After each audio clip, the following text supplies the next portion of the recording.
सकते हैं।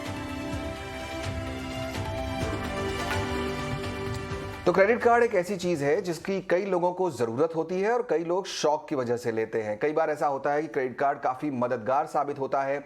आप अपना महीने भर का खर्चा क्रेडिट कार्ड के जरिए करते हैं और फिर महीने के अंत में एक पेमेंट कर सकते हैं। लेकिन अगर आपने समय से पेमेंट नहीं किया तो क्रेडिट कार्ड के जो इंटरेस्ट रेट्स हैं वो कई बार बहुत ज्यादा होते हैं। कई लोग इस क्रेडिट कार्ड की साइकिल में फंस जाते हैं और फिर उन्हें मुश्किलों का सामना करना पड़ता है। अब आरबीआई भी सामने आया है और उसने ये कहा है जो क्रेडिट कार्ड जारी करने वाले बैंक हैं, एनबीएफसीज हैं, उन लोगों से कि आप किसी भी ग्राहक को जबरदस्ती क्रेडिट कार्ड नहीं बेच सकते। आपने भी कभी ना कभी ये तो फेस किया ही होगा कि आपको एक कॉल आया और सामने से किसी ने बोला कि आपको एक क्रेडिट कार्ड मिल रहा है, 0% इंटरेस्ट, 0 ईयरली पेमेंट। तो आपको भी लालच हुआ कि हाँ ठीक है, क्रेडिट कार्ड ले लिया जाए, क्या नुकसान है। लेकिन अगर आप उसको उसके जो कॉस्ट है, उसका जो इंटरेस्ट है, उसको समय से सर्विस नहीं कर पा रहे हैं तो उसकी वजह से मुश्किलें काफी हद तक बढ़ जाती हैं। अब आरबीआई के जो नए कदम हैं उससे किस तरह से आपको सुरक्षा बढ़ेगी, आपको कैसे मदद मिलेगा और साथ ही साथ कैसे आपको करना चाहिए, क्रेडिट कार्ड से कैसे आपको पेमेंट्स मैनेज करने चाहिए, ये सारे मुद्दे हमारे सामने आज चर्चा के लिए खुले हैं। हमारे साथ दो खास मेहमान जुड़ रहे हैं, मनी एडू स्कूल के फाउंडर अर्णव पंड्या जी और साथ ही साथ subramani.com के सीईओ पीवी सुब्रमण्यम जी। बहुत बहुत स्वागत आप दोनों का।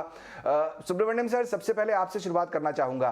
क्रेडिट कार्ड को कई लोग जरूरत मानते हैं, कई लोग उसको शौक की चीज मानते हैं। मैं सबसे पहले आरबीआई की बात करने से पहले समझना चाहता हूं कि क्रेडिट कार्ड दरअसल यूजफुल है कि नहीं है, आपको क्या लगता है? क्रेडिट कार्ड बहुत बहुत बहुत यूजफुल है। इसको आप कैसे यूज करते हो उस पर डिपेंड करता है, उस पर निर्भर करता है। लाइक फॉर एग्जांपल, अब आप पूछोगे गूगल यूजफुल है कि नहीं है। गूगल ऑफ कोर्स यूजफुल है। अगर आप क्या ढूंढना चाहते हो उस पर डिपेंड करता है। आप कोई अच्छी चीज भी ढूंढ सकते हो, आप कोई बुरी चीज भी ढूंढ सकते हो, बॉम्ब कैसा बनाना वो भी आप ढूंढ सकते हो। So it's a question of आप इसका इस्तेमाल कैसे करते हो। आप ये सोचिए, आप यहाँ से दिल्ली गए हैं किंगफिशर के एयरलाइन में और रिटर्न फ्लाइट कैंसिल हो गई, तो आपको दूसरा एक फ्लाइट में 8,000 रुपए का टिकट लेना पड़ रहा है। आपके पास बैंक अकाउंट में उतना पैसा नहीं है, तो आप क्या करेंगे? आपके क्रेडिट कार्ड को ही इस्तेमाल कर सकते हैं। आपका पड़ोसी को हॉस्पिटल में एडमिट करना है और हॉस्पिटल कह रही है 2 लाख रुपए जमा करो। आप ये कैसे करोगे? आपके पास 2 लाख रुपए नहीं है, आपके पड़ोसी के पास नहीं है, तो आप क्या करोगे? आपका क्रेडिट कार्ड का इस्तेमाल कर सकते हो। क्रेडिट कार्ड बहुत अच्छी चीज है। इट्स लाइक अ नाइफ, चाकू के जैसा है। कोई सर्जन के हाथ में या कोई कसाई के हाथ में यूसेज उसका अलग है। तो ये नहीं कह सकते हो कि चाकू का कोई यूसेज ही नहीं है। सर्जन के हाथ में सर्जरी करता है और कसाई के हाथ में गोश्त काटता है।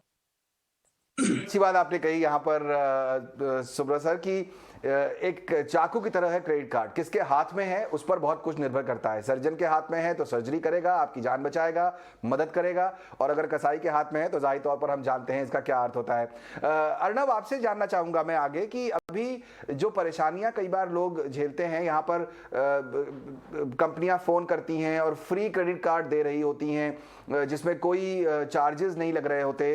तो पहले तो मैं ये समझना चाहता हूं कि ये फ्री क्रेडिट कार्ड का कॉन्सेप्ट क्या है? कोई चीज फ्री क्रेडिट कार्ड नाम की कोई चीज होती भी है? देखिए, अगर आप देखें तो क्रेडिट कार्ड में एक्सपेंसेस कौन से आते हैं? एक्सपेंसेस यहाँ पर 2-3 प्रकार के हो सकते हैं। पहली बात तो ये है कि क्रेडिट कार्ड में कई क्रेडिट कार्ड आपको एक एनुअल फीस चार्ज करते हैं, यानी कि सालाना आपको एक रकम भरनी पड़ती है और ये रकम फिक्स्ड होती है। आप क्रेडिट कार्ड जितना भी यूज करें या ना करें, उससे ये रकम पे कोई असर नहीं गिरता। तो ये एक एनुअल फीस होती है। दूसरी बात जो है वो इंटरेस्ट की का कॉस्ट है। अब इंटरेस्ट का कॉस्ट आप पे निर्भर करता है। अगर आप इंटरेस्ट रेट साइकिल में फंस गए, आपने पूरा पेमेंट नहीं किया, तो फिर इंटरेस्ट लगना शुरू हो जाएगा। तो इंटरेस्ट लगे ना लगे ये क्रेडिट कार्ड यूजर के हाथ में है। लेकिन जो एनुअल फीस होती है वो कई बार बैंक्स आपको कहती है कि आपके लिए जो फ्री क्रेडिट कार्ड के बारे में जब वो बात करते हैं तो वो एनुअल फीस के वेवर के बारे में बात करते हैं। अब जब ये फ्री कार्ड के बारे में बात करते हैं तो आपको ये भी ध्यान में रखना चाहिए कि अगर कोई बैंक आपको एनुअल फीस वेव करती है तो उसमें भी 2 प्रकार की होती है। अगर आप एग्जिस्टिंग कस्टमर नहीं है तो एक ज्वाइनिंग फीस होती है और फिर हर साल एक एनुअल फीस आ जाती है। तो कई बार बैंक्स फ्री करके ज्वाइनिंग फीस वेव कर देते हैं और फिर बाद में आपको सालाना एक चार्ज लगता है जिसे एनुअल फीस कहते हैं। तो ये ध्यान में रखना जरूरी है कि क्या आपको एक life time free credit card दिया जा रहा है जहां पर आपको पूरे लाइफ टाइम पर कोई भी एनुअल चार्ज नहीं भरना है, या आपको सिर्फ एक इनिशियल वेवर मिल रहा है जहां पर या तो ज्वाइनिंग फीस या तो पहले साल की एनुअल फीस जो है उसे बैंक नहीं चार्ज कर रही है। तो ये एक प्रकार का मार्केटिंग टैक्टिक होता है जिसमें फ्री कह के लोगों को अट्रैक्ट किया जाता है कि आप क्रेडिट कार्ड लीजिए, लेकिन ये फ्री का मतलब आपको समझना है। और दूसरी और मोस्ट इंपॉर्टेंट चीज है कि आपको उसके इंटरेस्ट रेट के साइकिल में नहीं फंसना। तो ये समझना बहुत ज़रूरी है कि फ्री का मतलब क्या है। सामने से जब कोई आपको फ़ोन करके बता रहा है कि आपको एक फ्री क्रेडिट कार्ड मिल रहा है, या आप अपने बैंक जा रहे हैं और वहाँ पर आपको एक फ्री क्रेडिट कार्ड ऑफर किया जा रहा है, तो उस फ्री का मतलब क्या है ये समझना ज़रूरी है। वो लाइफ टाइम फ्री है, उसमें जॉइनिंग फीस नहीं है, उसमें ईयरली मेंबरशिप नहीं है। ये सारे सवाल आपको पूछने चाहिए और पूरी तरह समझने के बाद ही कोई फैसला करना चाहिए। सुब्रा सर, यहाँ पर अब जो आरबीआई सामने आया है और उसने कहा है कि आप किसी से को जबरदस्ती कार्ड नहीं बेच सकते हैं, आप एक एक्सप्लिसिट जब तक यहां पर मंजूरी न ले लें ग्राहक से, तब तक कोई बैंक या कोई एनबीएफसी जो है वो किसी को कार्ड नहीं बेच सकती है। अगर आप मुझे समझा सकें कि आरबीआई की इसके पीछे मंशा क्या है और कैसे ये हेल्पफुल होगा एक ग्राहक के लिए। मुझे नहीं लगता है कि ये बहुत हेल्पफुल होगा।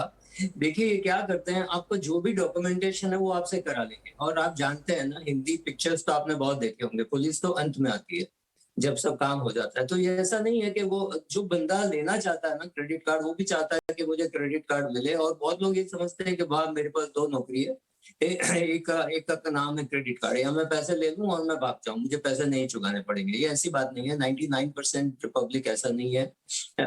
एक छोटा सा परसेंटेज होगा जो ये पैसा लेकर के भाग जाना चाहती है, तो उनको छोड़ दीजिए। बट बाकी तो बैंक आपको कुछ ना कुछ बेचती रहेगी। आप बैंक में जाओ तो आपको वो यूलिप बेचेंगे, आपको कुछ म्यूचुअल फंड बेचेंगे, कुछ ना कुछ बेचते रहेंगे। बैंक का एक प्रोडक्ट है कॉल्ड क्रेडिट कार्ड। अच्छा, क्रेडिट कार्ड में ये प्रॉब्लम है, जिस बंदे के पास क्रेडिट कार्ड, अभी मेरे पास क्रेडिट कार्ड है और मेरा काफी बड़ा लिमिट है, और मैंने कभी 40 साल में या 35 साल में मैंने कभी क्रेडिट कार्ड का क्रेडिट यूज नहीं किया। तो बात समझिए, क्रेडिट कार्ड में आप सब चीजें खरीद सकते हैं और जब ड्यू डेट होगा उसके 2 दिन पहले आप चुका दीजिए। इसमें आपको बहुत से पॉइंट्स मिलते हैं, वो पॉइंट्स के सामने आप टिकट खरीद सकते हो, बहुत से एडवांटेजेस हैं।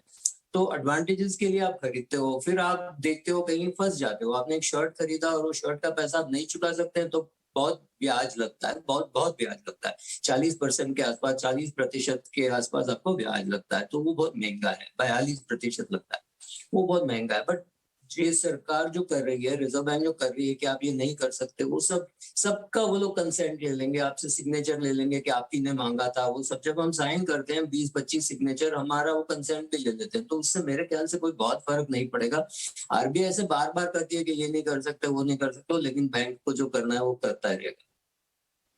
तो ये तो बड़ा मुश्किल वाला मामला हुआ। तो अब इसमें सबसे बड़ी जो फोकस का पॉइंट है कि अब ग्राहक को करना क्या चाहिए। आपने बिल्कुल सही बात कही कि बहुत सारे डॉक्यूमेंट्स पर साइन वाइन करवा लेते हैं और फिर आपको आधे टाइम समय नहीं पता ही नहीं होता कि आप कहाँ साइन कर रहे हैं। अर्नब, आपसे समझेंगे अब कि क्या करना चाहिए ऐसे में ग्राहक को। ये तो हर कोई कहता है कि आप जहाँ भी साइन करें उसे पढ़ें ज़रूर, लेकिन क्या ये प्रैक्टिकली पॉसिबल है? आपको लगता है कि ग्राहकों को कुछ और सेफ्टी स्टेप्स उठाने चाहिए ताकि वो किसी प्रॉब्लम में न फंसे आगे?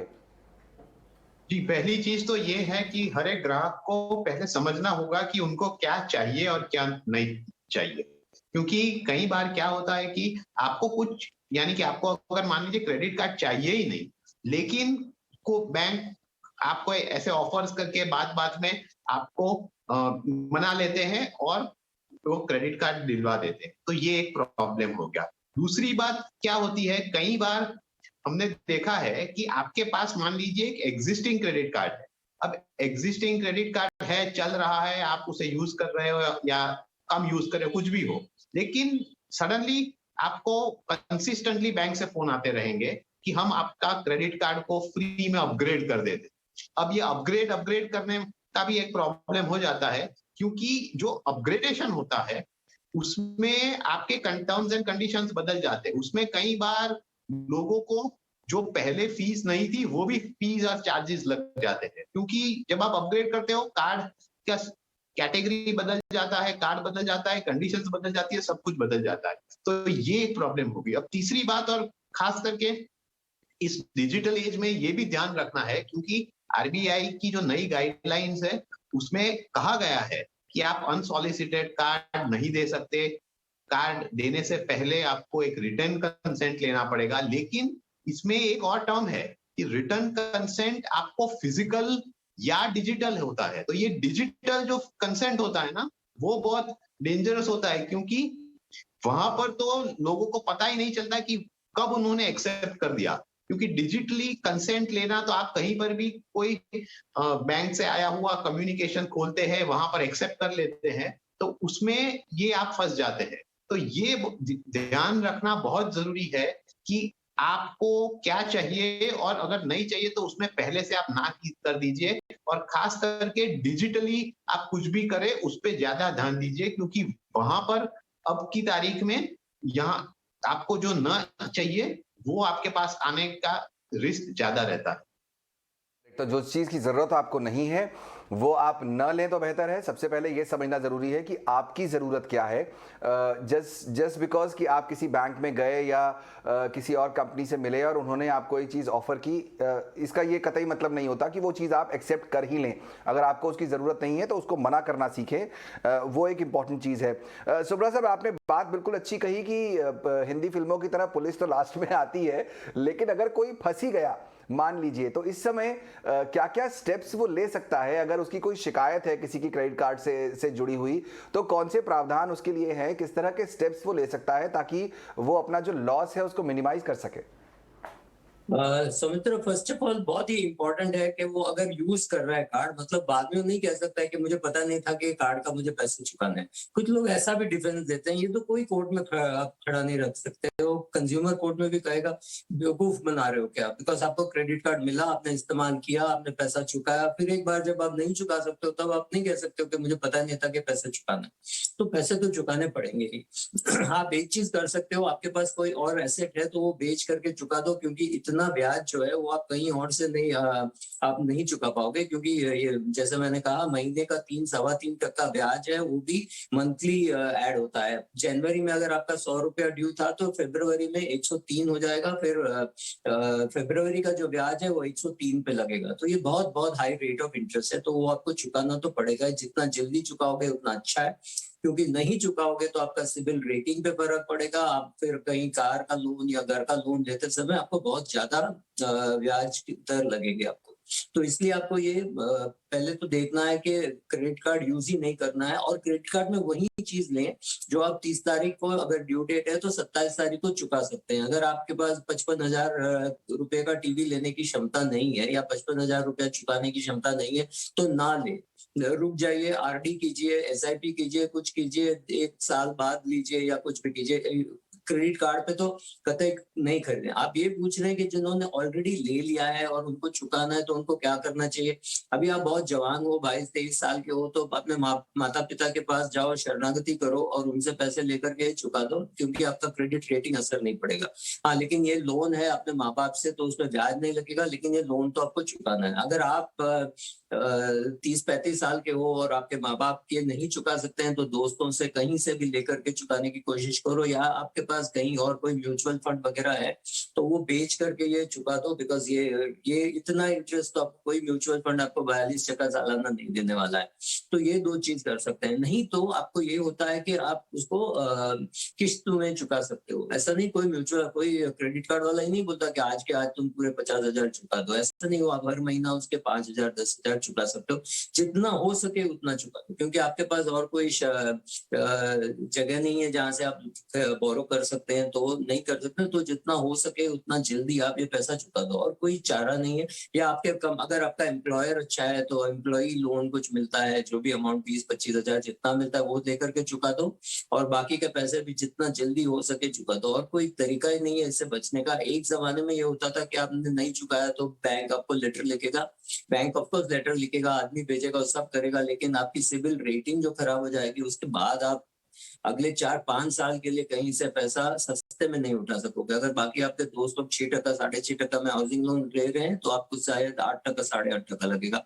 बहुत महंगा पड़ता है क्रेडिट कार्ड डिफॉल्ट। तो अगर क्रेडिट कार्ड से ड्यू डेट पे नहीं चुका सकते हो तो ना लें, या तो आपको लगता है 2-3 महीने में चुका दोगे तो फिर ठीक है। अगर आपको और लंबा खींचना है तो ये बहुत महंगा पड़ता है, मत लीजिए। बिल्कुल डिफ़ॉल्ट किसी भी केस में नहीं करना है, क्योंकि ये बहुत महंगा सौदा पड़ता है क्रेडिट कार्ड का। और जैसा यहाँ पर सुब्रत सर ने बताया भी, बहुत सारे ऑप्शंस आप यूज़ कर सकते हैं, लेकिन डिफ़ॉल्ट करने की कभी मत सोचिएगा क्रेडिट कार्ड पे, बहुत महंगा सौदा होता है। एक आखिरी सवाल मैं अर्नब आपसे पूछूंगा कि अगर मैं एक क्रेडिट कार्ड यूज़र हूँ, मैं पेमेंट कर रहा हूँ प्रॉपरली, लेकिन किसी भी वजह से अगर मुझे एक कंप्लेन है क्रेडिट कार्ड कंपनी के अगेंस्ट, चाहे वो बैंक है, एनबीएफसी है, कोई भी है, मुझे अगर किसी क्रेडिट कार्ड कंपनी के अगेंस्ट कोई कंप्लेन करनी है तो मैं किसके पास जा सकता हूं? देखिए, हर एक पूरा प्रोसेस होता है। जब भी आपके पास कोई भी कंप्लेन हो, मान लीजिए बैंक ने आपको क्रेडिट कार्ड दिया है, वहां पर आपका कोई डिस्प्यूट है, कोई कंप्लेन है, तो पहला ऑप्शन आपको ये है कि आपको बैंक के पास जाना पड़ेगा, बैंक को कंप्लेन करना पड़ेगा। फिर बैंक किस प्रकार से आपके कंप्लेन को हैंडल करता है, किस प्रकार से रिजॉल्व करता है, उसके मुताबिक आप नेक्स्ट स्टेप ले सकते हैं। मान लीजिए कि आपने बैंक को कंप्लेन किया, बैंक ने आपकी बात सुनकर उसे कंप्लेन को रिजॉल्व कर दिया, तो बात खत्म हो गई। लेकिन अगर आप बैंक की एक्शन से संतुष्ट नहीं है तो आप बैंकिंग ओम्बड्समैन के पास जा सकते हैं। यानी कि आप उसे एक स्टेप आगे और बाहर जा सकते हैं और बैंकिंग ओम्बड्समैन को ये पूरी कंप्लेन भेज सकते हैं, जहां पर वो ये इस प्रॉब्लम को सॉल्व करेगा।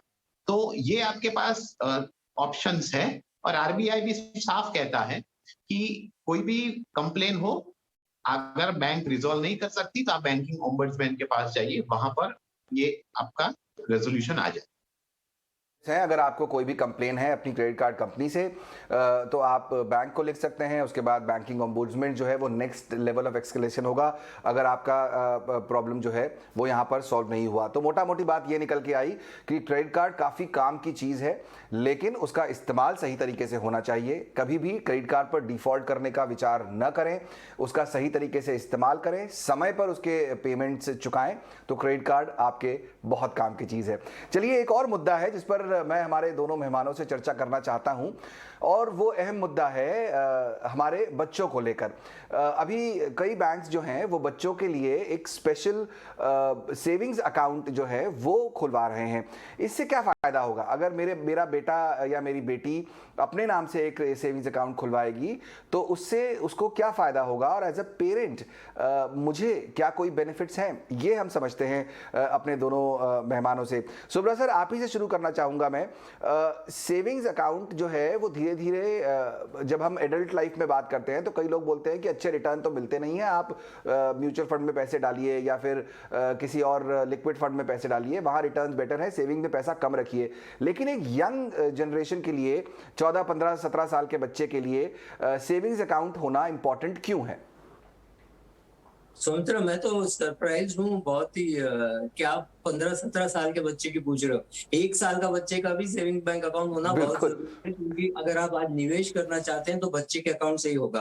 अगर आप कोई म्यूचुअल फंड में जाके चाइल्ड प्लान में पैसा डालना चाहते हैं तो वो बच्चे के अकाउंट से ही पैसा आ सकता है। तो आज तो बच्चा पैदा होते ही आपको सेविंग्स बैंक अकाउंट खोलने की जरूरत है, और बहुत जरूरत है, and it is very useful. मैं बताता हूँ कैसे।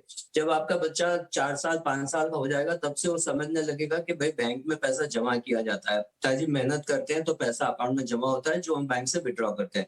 तो फाइनेंशियल एजुकेशन के तौर से अगर आप देखोगे तो बहुत अच्छा है, क्योंकि बच्चा देखेगा कि आपने 100 रुपए जमा किया और साल भर के बाद 102 रुपया हो गया, 103 रुपया हो गया, तो आप उसको ब्याज क्या है वो समझा सकते हैं। फिर वो समझा सकते हैं कि बच्चा, मैं तेरे पढ़ाई के लिए पैसा जमा कर रहा हूँ, और ये अच्छा दादी ने दिया, ये मासी ने दिया, ये पिताजी ने दिया, ये मामा ने दिया, उससे पैसा इसमें जवाबदारी लेना सीखेगा 4 साल 5 साल 6 साल में।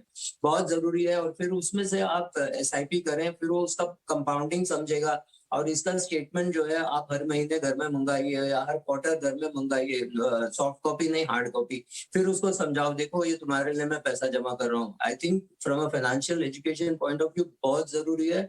1 साल 2 साल में I mean you should open an account by the time the child is 1। 1 साल के बच्चे के लिए आपको अकाउंट खोल देना चाहिए, आपको SIP स्टार्ट कर देना चाहिए, एक PPF स्टार्ट कर देना चाहिए। बच्चे को समझाने का और सिखाने का काम जो है वो दुनिया नहीं करने वाली है, आपको कोई मीडिया नहीं करने वाला है, आपको घर में ही करना है। इसलिए सेविंग्स बैंक अकाउंट बहुत जरूरी है। आई थिंक बच्चे को पैदा होते ही कर दीजिए, कोई प्रॉब्लम नहीं है। 17 साल तक रुकने की कोई जरूरत 17 साल तक रुकने की जरूरत बिल्कुल नहीं है। जितनी जल्दी हो सके सेविंग्स अकाउंट खुलवाइए, क्योंकि बहुत अच्छी बात जो सुब्रा सर ने बताई यहाँ पर, एक जो फाइनेंशियल लिटरेसी है, फाइनेंशियल एजुकेशन है, घर से ही शुरू होगी। माँ बाप पहले बच्चों को बताएंगे कि देखो तुम्हारे नाम का पैसा जमा हो रहा है और ये इतने समय के बाद इसमें इंटरेस्ट मिल रहा है, तो इंटरेस्ट क्या होता है, कंपाउंडिंग क्या होती है, सेविंग की आदत होना, वो एक बहुत ज़रूरी बात है यहाँ पर। अर्णव, आपसे समझूंगा इसी टॉपिक को आगे ले जाते हुए कि जिस तरह से जो एडल्ट्स होते हैं या जो उनके सेविंग्स अकाउंट हैं, उसमें मैं सब कुछ कर सकता हूं, मैं चीज़ें खरीद सकता हूं, बेच सकता हूं, मैं अपने जो OTT चैनल्स हैं उनके पेमेंट्स कर सकता हूं, मैं यहाँ से बहुत सारी और चीज़ें कर सकता हूं। क्या ये सारी चीज़ें बच्चों के अकाउंट में भी होती हैं? क्योंकि अगर होती हैं तो फिर थोड़ा सा ये रिस्की अफेयर है कि बच्चे कुछ भी कहीं से कुछ भी ले सकते हैं। देखिए, इसमें 2 चीज है। पहली बात तो जब भी आप एक बच्चे का अकाउंट खोलते हैं तो वो एक माइनर अकाउंट खुलता है, यानी कि टिल द एज की द चाइल्ड इज 18 वो अकाउंट के लिए एक गार्डियन होता है और गार्डियन पेरेंट होता है। तो यानी कि पूरा जो मैनेजमेंट है वो पेरेंट ही करते हैं। तो इन दैट सेंस छोटे बच्चे का अकाउंट खोलने से आप गार्डियन होते हो एज अ पेरेंट और आपको सब मैनेज करना पड़ता है। दूसरी बात आती है, एक पड़ाव आता है आफ्टर 10 years ऑफ एज, जहां पर बैंक्स थोड़ी सी एडिशनल फ्रीडम कई अकाउंट में देती है, जहां पर up to a certain limit आप ऑथोराइज कर सकते हैं कि आपका बच्चा कई प्रकार के ट्रांजैक्शंस करे। सब ट्रांजैक्शंस अलाउड नहीं है, वो बैंक पे डिफर करता है, लेकिन थोड़ा सा फ्लेक्सिबिलिटी है कि बच्चा अपने थोड़े से ट्रांजैक्शंस मैनेज कर सके। तो ये जो लिमिट होती है वो एक तरह से रिस्क रिड्यूसिंग प्रोसेस होता है।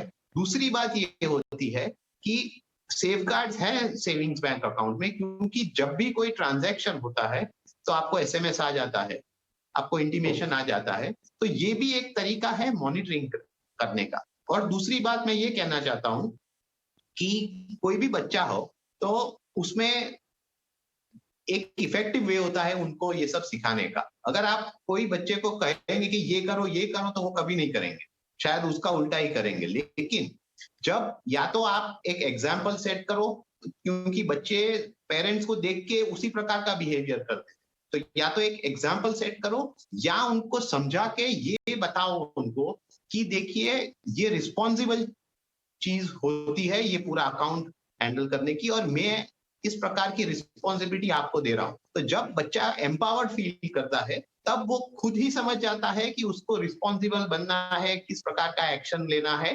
तो ये अलॉन्ग विद द सेफगार्ड्स जो अकाउंट के में होता है, ये दोनों को मिलाकर आप ये निश्चित कर सकते हैं कि जब आपका बच्चा अकाउंट यूज कर रहे हैं या उसमें ट्रांजैक्शंस कर रहे हैं, वो सीख रहा है इसमें से, तो वो एक पूरा एक्सपीरियंस एक सेफ एक्सपीरियंस हो और उसमें लॉस ना हो।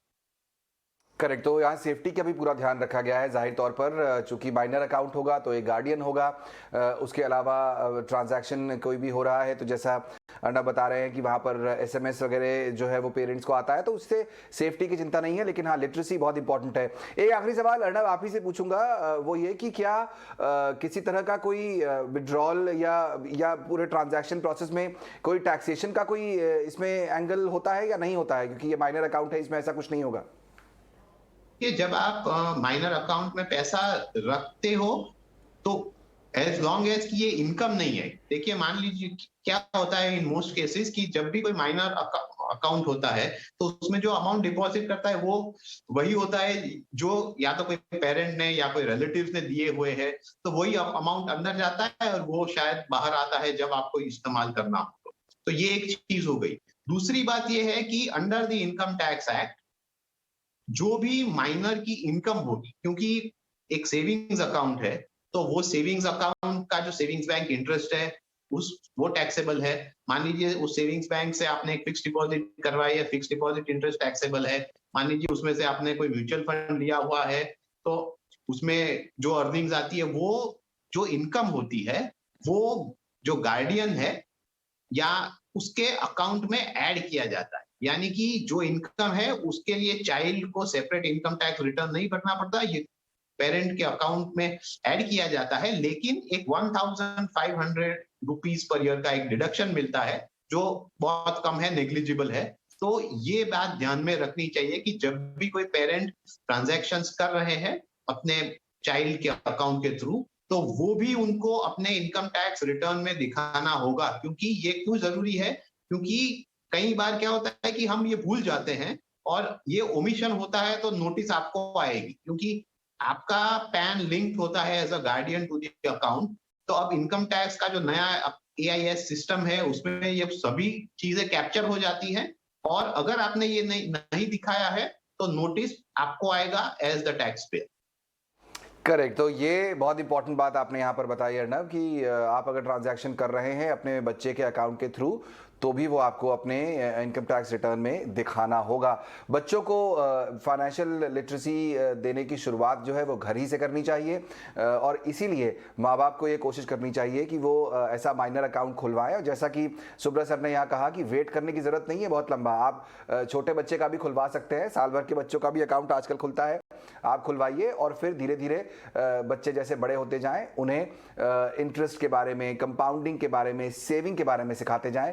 इसी से उनको फाइनेंशियल उनको इन्वेस्टिंग और सेविंग की आदत लगेगी। चलिए वक्त हो गया है छोटे से ब्रेक का। हमारे दोनों मेहमान हमारे साथ बने हुए हैं। ब्रेक के बाद सवाल जवाब का सिलसिला हम शुरू करेंगे। एक बार फिर आपको बता दें कि आप हमें अपने सवाल भेज सकते हैं। हमारा नंबर है 9619873567। आप हमें व्हाट्सएप कर सकते हैं, साथ ही साथ आप वीडियो बनाकर भी अपने सवाल हमें भेज सकते हैं।